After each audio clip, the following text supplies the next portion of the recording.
Shalom, friends, and welcome to Walking the Ancient Path, where we explore the language, landscape, and life rhythms of the Scriptures in a lighter, more accessible way, journeying into the world of the Bible as its original listeners would have experienced it.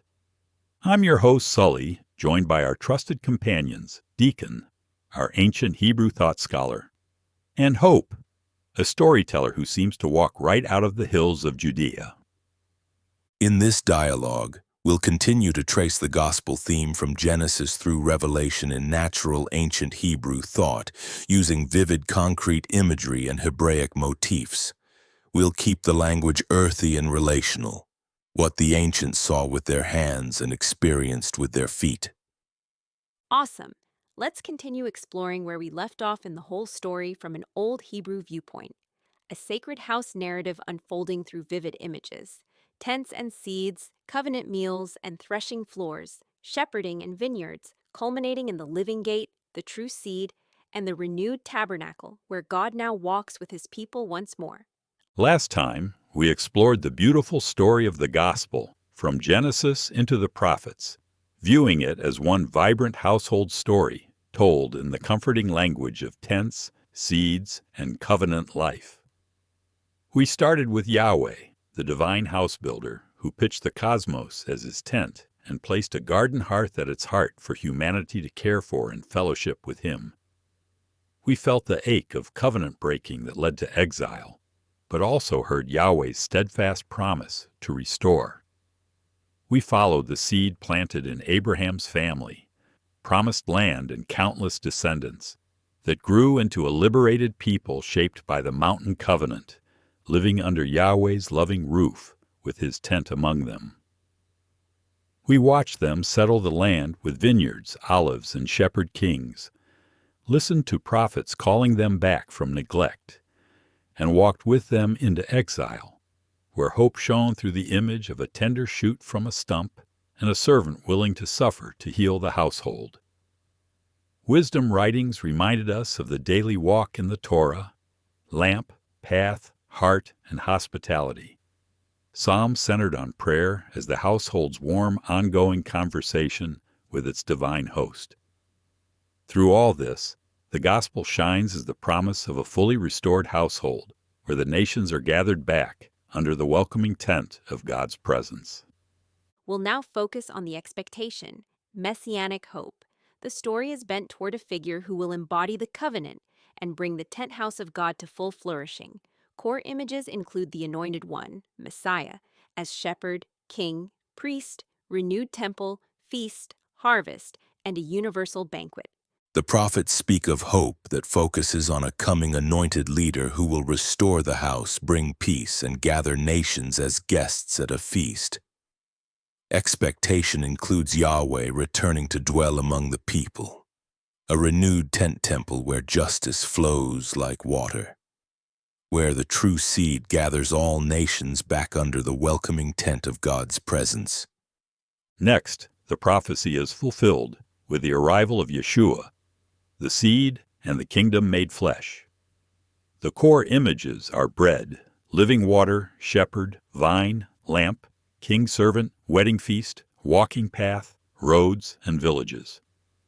Yeshua is presented as the long-expected seed, the true son of David in the form of a wandering house guest who heals, eats with the excluded, and teaches the way of the kingdom as an inward communal life.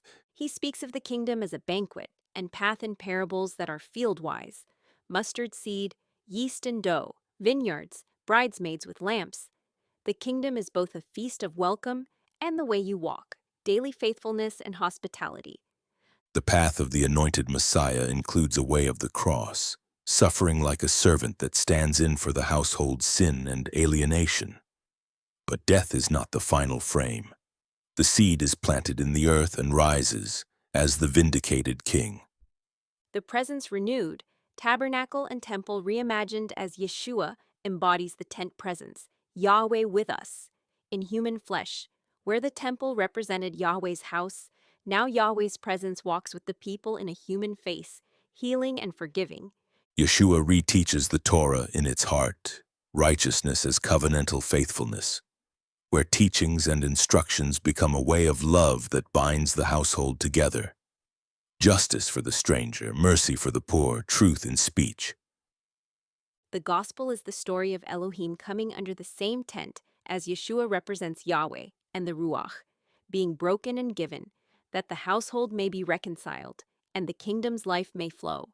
The next chapter is the Apostles, living the new household in the world. The core images are fellowship, koinonia as shared table and bread, tent-making, letters as familial instruction, roads of witness, shepherding elders. The gospel's social form is the healed household, local tents of mercy and witness that embody the coming kingdom. The apostolic communities are households rebuilt around the risen seed. They live like an open tent, sharing goods, table fellowship, breaking bread, and teaching, linking the teachings of the Torah with the teachings of Yeshua, communities of followers as extended households. The apostolic letters are practical household teachings and codes. How to resolve disputes, how to hold the Torah heart, how elders shepherd, how gifts serve the body. They do not create a new religion. They show how the seed's life forms new households within the existing world. The gospel is carried along roads by those who set up tents, teach the way, and build congregations that live as the renewed Israel, priestly, prophetic, and royal in their witness. The apostles frame suffering as participation in the seed's way, bearing the household's crosses so the household's life might be manifest. And the final chapter is Revelation, Hebrew apocalyptics as a return to the tent vision. The core images are throne and scroll, lampstands, places of gathering followers of the way, bride, wedding feast, new tent, city, river of life, tree of life, new creation, watchman, harvest and vintage, cosmic temple. Revelation shows the seed promise coming to consummation, Yahweh's tent finally pitched among all peoples, the household made complete. Revelation is best read as Hebrew apocalyptic prophetic imagery with temple language turned cosmic. The temple is remade, the tent becomes a city, and the divine host renews the household on a universal scale in prophetic household vision. Judgment is not abstract retribution, but the household's purification, which prepares for full, permanent fellowship. The final picture is of the banquet, a wedding, Yeshua as husband, Yahweh as host, the people as bride, celebration and feasting, the return of the divine to dwell in the midst, no more exile or darkness. The imagery concludes with the river of life and the tree of life, concrete symbols of restored abundance, healing, and eternal hospitality. The city is a great tent house where Elohim dwells with humanity. Well, this continues our exploration of the gospel theme, from Genesis through Revelation and natural ancient Hebrew thought, using vivid concrete imagery and Hebraic motifs. If you, listeners, have areas of interest you'd like to explore further, questions or comments, please don't hesitate to let us know.